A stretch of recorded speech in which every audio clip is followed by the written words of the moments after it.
Everyone, എല്ലാവർക്കും മറ്റൊരു വ്ളോഗിലേക്ക് സ്വാഗതം. നാട്ടിൽ ഇപ്രാവശ്യം ലീവിന് വന്നതിന് ശേഷം എവിടെ പോകാനൊന്നും പറ്റിയിട്ടില്ല. സാധാരണ വന്നു കഴിഞ്ഞ് കഴിഞ്ഞാൽ ഓരോ ട്രിപ്പും കാര്യങ്ങളൊക്കെ ആയിട്ട് പുറത്തൊക്കെ പോകാറുണ്ട്. ഇപ്രാവശ്യം 144 ആയ കാരണം നമുക്ക് എവിടെയും പോകാൻ പറ്റിയിട്ടില്ല. അതുകൊണ്ട് തന്നെ ഒരുപാട് സമയം നമുക്ക് എൻ്റെ സ്വന്തം ഗ്രാമമായ ആമയത്ത് സ്പെൻഡ് ചെയ്യാൻ പറ്റി. നിങ്ങൾക്കറിയാം, ഞാൻ പല വീഡിയോകളും കാണിച്ചിട്ടുണ്ട്, വ്യത്യസ്തമായ ഒരുപാട് കാഴ്ചകളൊക്കെ. ഇപ്രാവശ്യം നമ്മൾ അതിലും ഒരു വെറൈറ്റിയാണ് കണ്ടെത്തിയത്. കാരണം എന്താണെന്ന് വെച്ച് കഴിഞ്ഞാൽ, നിങ്ങൾക്കറിയാം, പലർക്കും വല വീശുന്നതൊക്കെ കണ്ടിട്ടുണ്ടാകും എല്ലാ ഭാഗത്തും. അപ്പോൾ ഇപ്രാവശ്യം നമ്മൾ എങ്ങനെ വല വീശാൻ പഠിക്കാം എന്നുള്ള ഒരു ട്യൂട്ടോറിയൽ വീഡിയോ ആണ് നമ്മൾ ചെയ്യുന്നത്. അതിന് നമ്മളെ ഹെൽപ്പായിട്ട് വന്നിട്ടുള്ളത് നമ്മളെ സ്വന്തം ബ്രോ ആയിട്ടുള്ള മുബീറാണ്. അപ്പോൾ മുബി നമ്മളെ ഹെൽപ്പ് ചെയ്യും എങ്ങനെയാണ് വല വീശേണ്ട കാര്യങ്ങളൊക്കെ. ഒരുപാട് നാളത്തെ ഒരു ആഗ്രഹമായിരുന്നു വല വീശാൻ പഠിക്കണം എന്നുള്ളത്. കാണുമ്പോൾ വളരെ സിമ്പിളായിട്ട് തോന്നുമെങ്കിലും വലിയ കുഴപ്പമില്ലാണ്ട് പഠിക്കാമെന്ന് വിചാരിക്കുന്നു. അപ്പോൾ എന്താണ്, നമുക്ക് ആ കാര്യങ്ങളിലേക്ക് കടക്കാം. കൊണ്ടുപോകാം. അപ്പോൾ മുബിയെ, ഞങ്ങൾക്ക് അറിയണം ആദ്യം വലേനെ പറ്റിയിട്ട് ഒന്ന് അറിയണം. എന്തൊക്കെയാണ്, എങ്ങനെയൊക്കെയാണ് കാര്യങ്ങൾ എന്നുള്ളത്. അപ്പൊ ഒന്ന് അതിനെ പറ്റി ഒന്ന് എക്സ്പ്ലെയിൻ ചെയ്ത് തരാൻ പറ്റും? വല കയ്യിൽ നിന്ന് പോകാണ്ടിരിക്കാൻ വേണ്ടിയിട്ടാണ് നമ്മള് ഈ ഒരു ഊരാൻകുടുക്ക് പോലെ അല്ലേ? Okay okay. പിന്നെ നമ്മളിതാ വല ഇതുപോലെ കെട്ടാക്കി എടുക്കുക, അതുപോലെ റൗണ്ടാക്കി എടുത്തിട്ട് ഇതിനൊപ്പം വെക്കുക. ഓക്കെ. കണ്ണിക്കൊപ്പ ഈ തോടാണെന്നാണ് ഇതിന് പറയാ. ഓക്കെ, തോട. ഈ ഒരു റൗണ്ട് ഷേപ്പിന് തോട എന്നുള്ളതാണ് പറയുന്നത്. ഇതിലാണ് ഇതിന്റെ കൺട്രോള് മുഴുവൻ ഉള്ളത് അല്ലേ? ഓക്കെ. അത് കഴിഞ്ഞിട്ട് നമ്മൾ ഇതിൽ കറക്റ്റ് ചെയ്തിട്ട് പിടിച്ചിട്ട് ഫസ്റ്റ് അത് ചെറുതായിട്ട് പിടിച്ചിട്ട് ഈ ചെറുവിരലിന്റെ ഉള്ളിലേക്ക് ഇടുക. ഓക്കെ. രണ്ടാമത് എടുത്തിട്ട് അതിന്റെ ഇപ്പുറത്തെ വിരലിലേക്ക് ഇടുക. മൂന്നാമതും അതുപോലെ തന്നെ ഒന്നുകൂടി ഇടുക. ഓരോ വിരലിന്റെ ഇടയിലുമാണ് ഈ ഓരോ റൗണ്ടും വരുന്നത് അല്ലേ? Okay okay okay. ഇത് പലവരും പല പിടുത്തട്ടാ, ഓരോരുത്തർക്കും ഡിഫറെന്റ് ആയിട്ടുള്ള ഓരോ സ്റ്റൈലുകൾ ഉണ്ടാവും. ഓക്കെ. അത് കഴിഞ്ഞാൽ നമുക്ക് വല കെട്ടാവും. ഈ കയറുകളും വലകളും തമ്മിൽ ഇതുപോലെ കൂട്ടി തരും. Okay okay. അപ്പൊ അത് ആദ്യം വേർപെടുത്തണം. Okay okay. ഈ വല താഴാൻ വേണ്ടിയിട്ടാണ് ഈ ഒരു ഇത് കൊടുത്തിട്ടുള്ളത്. ഇത് ഏതാ മെറ്റീരിയൽ? ഏതാണ്? എന്നുള്ള ഒരു മെറ്റീരിയലാണ് ഈ വല താഴാൻ വേണ്ടിട്ട് യൂസ് ചെയ്യുന്നത് അല്ലേ? Okay okay. ഇതിന് വേറെ എന്താ പറയാ? തോടെ അല്ല, സോറി, മണി. മണി എന്ന് പറയുന്നത്. ഓക്കെ. ഇത് നമ്മള് കെട്ട് മാറ്റിക്കൊണ്ടിരിക്കുകയാണ് ഇപ്പൊ അല്ലേ? Okay okay. നൂലിന്റെ ഉള്ളിലൊക്കെ മണി ഇതുപോലെ കയറി പിടിക്കും. ഓക്കെ. കെട്ട് വരാനുള്ള ചാൻസസ് കൂടുതലാണ്. അപ്പൊ എല്ലാം സെപ്പറേറ്റ് ചെയ്തുകൊണ്ടിരിക്കുകയാണ്. എപ്പോഴും ഇത് കൂട്ടിപ്പണഞ്ഞ് ഒരു കെട്ട് വരാനുള്ള ചാൻസസ് കൂടുതലാണ്. അപ്പോൾ എല്ലാം ഓരോന്നും സെപ്പറേറ്റ് ചെയ്യലാണ് ഫസ്റ്റത്തെ പണി എന്നാണ് നമ്മൾ മുബി പറയുന്നത്. പിന്നെ വിരലിന്റെ ഇടയിലൊക്കെ ഇട്ടതിന് ശേഷം ലാസ്റ്റ് നമ്മള് കൈ രണ്ട് വിരലിന്റെ ഇടയിൽ പിടിക്കും. ഓക്കെ. എല്ലാം കൂടിയിട്ട് പിടിക്കും. ഓക്കെ.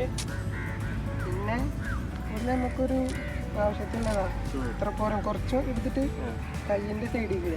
ഓക്കെ. അതായത് ഒരു കാൽ ഭാഗം വലന്ന് എടുത്തിട്ട് ഇടത് കൈയിന്റെ ഈ ഒരു ആംഗിളിൽ പിടിക്കണം, സെറ്റ് ചെയ്യണം എന്നാണ് പറയുന്നത്. ഓക്കെ. അത് കഴിഞ്ഞിട്ട് ഈ ഭാഗം ഉണ്ടല്ലോ, ബാക്കിയുള്ള പോർഷൻ ഇത് പകുതി അല്ലെങ്കിൽ ഒരു പകുതിയുടെ മുകളിലേക്ക് നമുക്ക് ഇപ്പുറത്തേക്ക് ഇങ്ങനെ എടുത്തിടാം. ഓക്കെ. പകുതിയുടെ മുകളിലേക്ക് അയക്കും. Okay okay okay. പിന്നെ വരുന്ന പിടുത്തെന്ന് പറഞ്ഞാൽ ഈ രണ്ട് വിരല് ഇങ്ങനെ ഇടണം. അങ്ങനെ ഇട്ടിട്ട് ഈ പിടുത്തത്തില് പിടിക്കണം. പിടുത്താണ്. അപ്പൊ എനിക്ക് പഠിപ്പിച്ചെന്നുള്ള ഇങ്ങനെയാണ്. ഒരു കാൽ ഭാഗം പോർഷൻ നമ്മൾ ഈ ഒരു ആംഗിൾ സെറ്റ് ചെയ്ത് ബാക്കി ഒരു കാൽ ഭാഗം രണ്ട് ലെയറായിട്ട്. പിന്നെ കുറച്ച് പോർഷൻ നമ്മൾ വലത്തെ കയ്യിൽ ഹോൾഡ് ചെയ്ത് പിടിക്കണം. Okay okay. ഇപ്പോൾ വീശാനുള്ള പൊസിഷൻസ് എല്ലാം കറക്റ്റ് ചെയ്തിട്ട് റെഡിയാണ്. അപ്പോൾ എല്ലാതും ഇതായിട്ടുണ്ട്. അപ്പോൾ ഇനി വീശാൻ പോവാണ് നമ്മൾ. ഓക്കെ. അപ്പോൾ നമ്മൾ വീശുമ്പോൾ ഇത് ബാക്കിലേക്ക് കൊണ്ടുപോയിട്ട് എടുത്തെറിയാൻ വേണ്ടി. അപ്പോൾ നമ്മളെ ഈ കൈയുള്ള രണ്ട് വിരലിലുള്ള മണി ഉണ്ടല്ലോ, അത് നമ്മൾ ലാസ്റ്റാണ് വേണ്ടിയത്. അപ്പോൾ ഞാൻ എങ്ങനെയാണെന്ന് ഞാൻ കാണിച്ചു തരാം.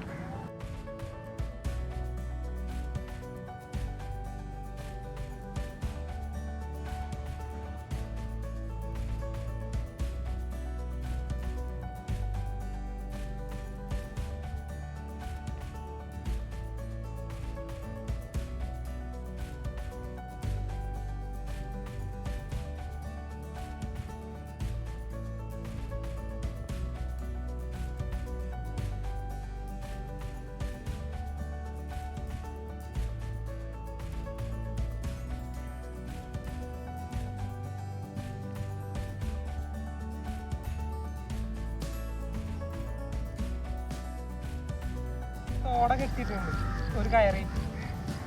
അപ്പോൾ ഈ തോടമ്മ പിടിക്കുക, കുറച്ചേച്ച് ഇങ്ങനെ എടുത്താൽ മതി.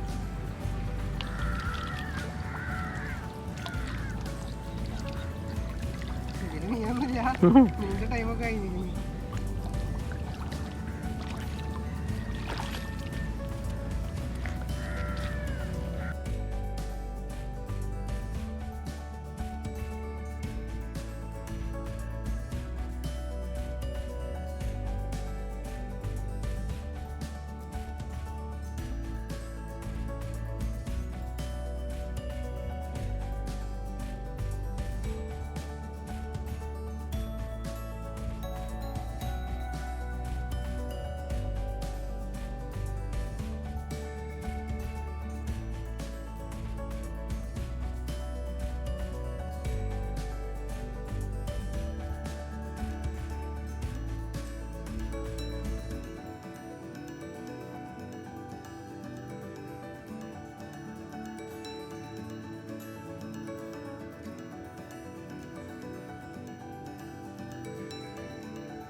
കുറച്ച് മീൻ കിട്ടിയിട്ടുണ്ട്. അപ്പോൾ നമുക്ക് ഇതിനെ എങ്ങനെ എടുക്കുന്നത് നോക്കാം.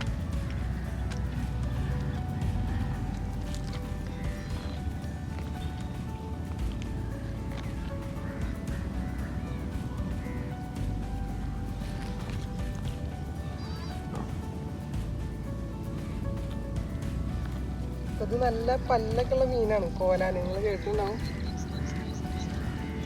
ഇതുപോലെയാണ് ഇത് കുടുങ്ങി കിടക്കുക. ഇത് വലയുടെ ഉള്ളിൽ കൂടെ തന്നെ, ഈ കണ്ണിൽ കൂടെ തന്നെ നമുക്ക് ഇതിനെ വലിച്ചെടുക്കാം.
മുബി നമ്മളെ പഠിപ്പിക്കാനുള്ള ശ്രമം നടത്തണം, നോക്കുകയാണ് എങ്ങനെയാന്നുള്ളത് അറിയില്ല. ഓക്കെ, ഇത് ഈ ഭാഗത്ത് ഈ കയ്യിൽ. ഓക്കെ ഓക്കെ, ചെറുവരല്, രണ്ടാമത്തെ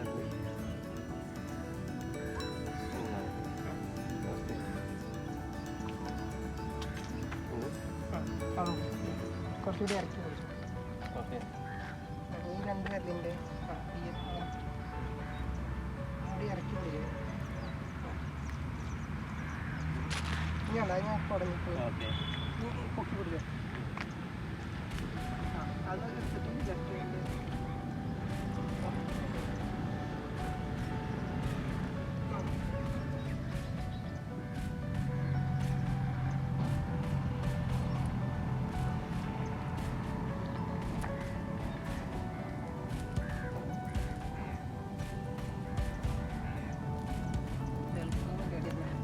കാണുമ്പോൾ നല്ല സിമ്പിളായിട്ട് തോന്നുന്നു. കാണുമ്പോൾ വളരെ സിമ്പിളായിട്ട് തോന്നുന്നു, കുറച്ച് ടഫാണ്. പിന്നെ പ്രാക്ടീസ് മേക്ക് പെർഫെക്ഷൻ അല്ലേ, അപ്പോൾ പ്രാക്ടീസ് ചെയ്യും തോറും ശരിയാവും. 2 വരലുണ്ട്. ഇങ്ങനെ ഇതിപ്പോ ഏത് ലെവലിൽ എത്തുന്നുള്ള ഒരു ഐഡിയ ഇല്ല. ഏകമുദ്ര ദ്വിമുദ്ര ഈ 2 കൈയുള്ള ലാസ്റ്റ് അവിടെ വന്നു. നമ്മൾ ബാക്കിലേക്ക് വലിച്ചിട്ട് ഇല്ല, ഫസ്റ്റ് ബാക്കിലേക്ക് വലിക്കുക, എന്നിട്ട് ഇങ്ങോട്ട് ഈ കൈയിട്ട് ഇങ്ങനെ എറിഞ്ഞു കൊടുത്താൽ മതി. അപ്പൊ ഇത് ഈ കൈയുള്ള ലാസ്റ്റ് വിടും. വല ഇങ്ങനെ വിരിയണം. വല മൊത്തം പോയി കഴിഞ്ഞാൽ ഞാൻ ഉത്തരവാദിത്വം ഏറ്റെടുക്കുന്നതല്ല.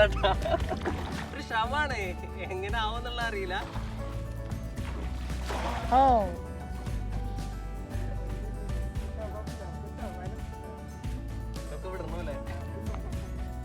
ചിലവരെ ശരിയാവും, ചിലവരെ ശരിയാവില്ല എന്ന് പറഞ്ഞാൽ.